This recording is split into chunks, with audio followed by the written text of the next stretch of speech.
जय श्री कृष्ण दोस्तों। आज के दिन हम उन बातों के बारे में जानेंगे, उन बातों का जिक्र करेंगे जो श्रीमद् भागवत गीता से सीखने को मिलती है। इन सीखों को मैं आपको एकदम सिंपल शब्दों में समझाने की कोशिश करूंगा। इनको सरल और सिंपल बनाने के लिए मैं हिंदी, उर्दू, इंग्लिश जो भी शब्द उपयोगी मिलेंगे मैं उनका प्रयोग करूंगा। इसलिए अगले कुछ मिनट आपको मेरे एक एक शब्दों को ध्यान से सुनना और समझना पड़ेगा।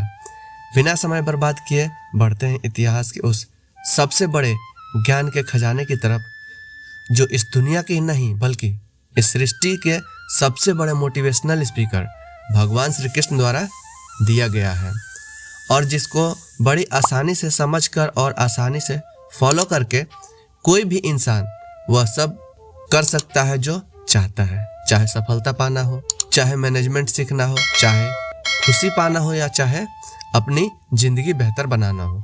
श्रीमद् भागवत गीता से ज़्यादा महान कोई और दूसरा कोर्स नहीं है। तो आइए शुरू करते हैं। मैं कोशिश करूंगा कि आपको सिंपल से सिंपल वर्ड्स में कैसे भी करके इन सीखों को अच्छी तरह से समझाने का प्रयास करूं। तो आइए शुरू करते हैं। इस दुनिया में कुछ भी अच्छा या बुरा जैसा नहीं होता है। इस दुनिया में कुछ भी अच्छा या बुरा जैसा नहीं होता है। इस दुनिया में कुछ भी बिना किसी कारण के नहीं होता है। एक बार पुराने समय में एक गांव में एक गरीब औरत रहती थी। उसको जब बच्चा हुआ तो वह बिल्कुल स्वस्थ था, लेकिन एक बार किसी इंसिडेंट के वजह से उस बच्चे का एक हाथ की उंगली कट गई। वो औरत बहुत दुखी हुई कि मेरे बच्चे के साथ ही ऐसा क्यों हुआ। औरत हमेशा भगवान को इस बात के लिए कोसती थी कि पता नहीं भगवान को मेरे से क्या दुश्मनी थी जो मेरे बच्चे की उंगली काट ली। समय चलता गया। उसी गांव में एक दिन साधु के वेश में एक मायावी राक्षस आया। वो राक्षस अपनी शक्तियों को बढ़ाने के लिए बहुत सारे बच्चों की बलि चढ़ाया करता था। उसने इन बच्चों को भी किडनैप कर लिया बलि चढ़ाने के लिए। जैसे ही वो बलि देने के लिए बच्चे के पास गया, उसे उसके गुरु की कही हुई बात याद आ गई। गुरुजी ने उसे कहा था कि तुम जब भी किसी भी बच्चे की बलि चढ़ाना, उसके सभी अंग सही सलामत होने चाहिए। और उसको मजबूरन उस बच्चे को जिंदा छोड़ना पड़ा जिसकी उंगली कटी हुई थी। और उस दिन उसकी माँ को यह रियलाइज हुआ, यह समझ में आया कि जो होता है अच्छे के लिए ही होता है। तो इस वीडियो की पहली सीख भी यही है कि इस दुनिया में जो कुछ भी होता है, चाहे वो अच्छा हो या बुरा हो, वह कभी भी बिना किसी मतलब, बिना किसी कारण के नहीं होता। आप किसी भी कंडीशन में कर्म किए बिना और उसका फल पाए बिना नहीं रह सकते। हमारी सीख नंबर 2 है कि आप किसी भी कंडीशन में कर्म किए बिना और उसका फल पाए बिना नहीं रह सकते। ऐसा हो ही नहीं सकता कि इंसान का शरीर एक सेकंड के लिए भी बिना कर्म किए रह सके। ऐसा हो ही नहीं सकता कि इस सृष्टि का एक भी कण एक सेकंड के लिए भी बिना किसी कर्म के रह सके। कर्म करना हमारे जीवन का अभिन्न अंग है। अगर हम सोते भी हैं तो हमारा दिमाग नहीं सोता। हम सपने देखते हैं, सांस लेते हैं। हमारे शरीर के हर अंग में करोड़ सूक्ष्म कण अपना काम करने में लगे रहते हैं। हम काम करने से कभी नहीं बच सकते। और ऊपर से भगवान भी यह बोलते हैं कि हमें किसी कर्म में बंध करके नहीं रहना चाहिए। कंफ्यूजन होता है ना? तो देखिए, हम ना तो किसी भी पल कोई काम किए बिना रह सकते हैं और ना ही हमें कर्म से बंध कर ही रहना चाहिए।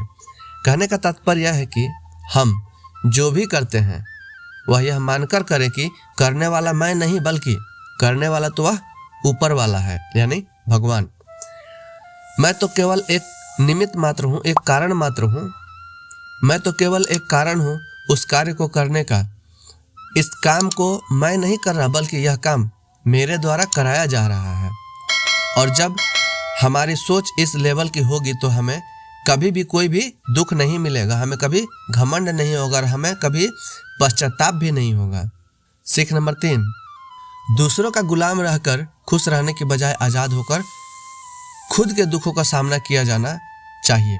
भले ही अपनी ज़िंदगी में कितने भी कष्ट क्यों ना हो, लेकिन अगर आप आज़ाद हो तो आप ही वास्तविक मनुष्य हो।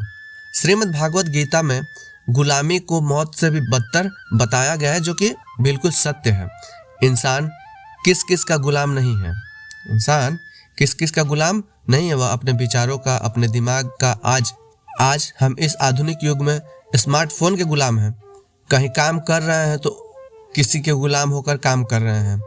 दूसरों का साथ लेना और दूसरों का गुलाम बनना, इसके बीच में एक हल्की सी लकीर है, और इस लकीर के ऊपर आप चले गए ना तो समझिए आप गुलाम बन गए। और वह लकीर है, वह लाइन है सेल्फ रिस्पेक्ट।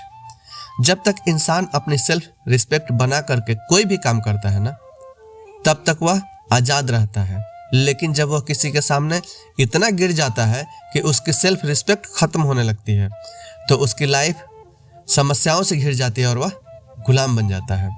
इसलिए दूसरों के गुलाम बनकर खुश रहने से अच्छा है कि आज़ाद होकर खुद की समस्याओं का सामना किया जाए। वीडियो में आगे बढ़ने से पहले एक बात कहना चाहूँगा।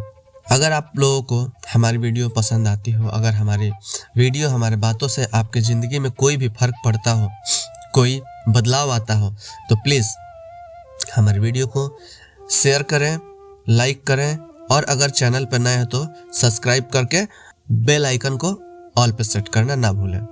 आगे बढ़ते हैं। सीख नंबर 4 जो है वासना, गुस्सा और लालच, ये सारे जो हैं ये नर्क के दरवाजे हैं।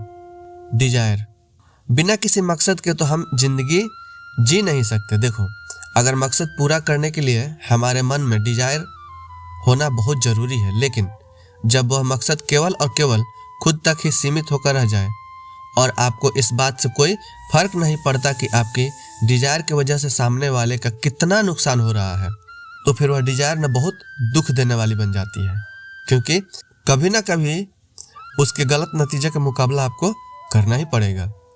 गुस्सा, गुस्से के बारे में क्या ही बोले। गुस्सा हमारे कमज़ोर होने का सबसे बड़ा सबूत है।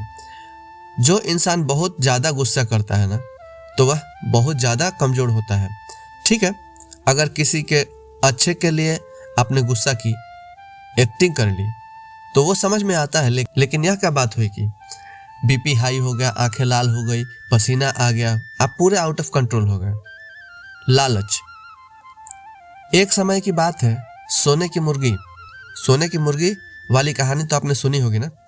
जो मुर्गी एक दिन में सोने का एक अंडा देती थी, लेकिन एक दिन उसके मालिक ने अपने मन में लालच किया और उसने सोचा कि अगर मुर्गी एक दिन में एक अंडा दे रही है तो इसके पेट में तो बहुत सारे अंडे होंगे, तो मैं क्यों इंतजार करूं, क्यों ना इसके पेट को ही फाड़ के सारे अंडे निकाल लूं। रोज रोज का यह झंझट तो खत्म हो जाएगा। और आखिरकार उसने उस मुर्गी को मार दिया, उसके पेट को फाड़ दिया, लेकिन क्या वहाँ तो कुछ भी नहीं था, वो मुर्गी मर गई। अगले दिन से उस आदमी को कुछ नहीं मिला। तो जितना उसको मिल रहा था ना, उसकी लालच की वजह से वो भी हाथ से निकल गया। इसलिए कहा गया है कि जो मिल रहा है उसमें खुश रहें, ज़्यादा की लालच ना करें। तो वासना, गुस्सा और लालच, ये तीनों नर्क के द्वार हैं। और मरने के बाद वाले नर्क की बात नहीं कर रहा हूँ मैं। यह नर्क का समान जिंदगी जीना मरकर नर्क जाने से भी बुरा होता है। आज की वीडियो हम यहीं पे समाप्त करते हैं। मिलते हैं अगले वीडियो में, तब तक के लिए जय श्री कृष्ण।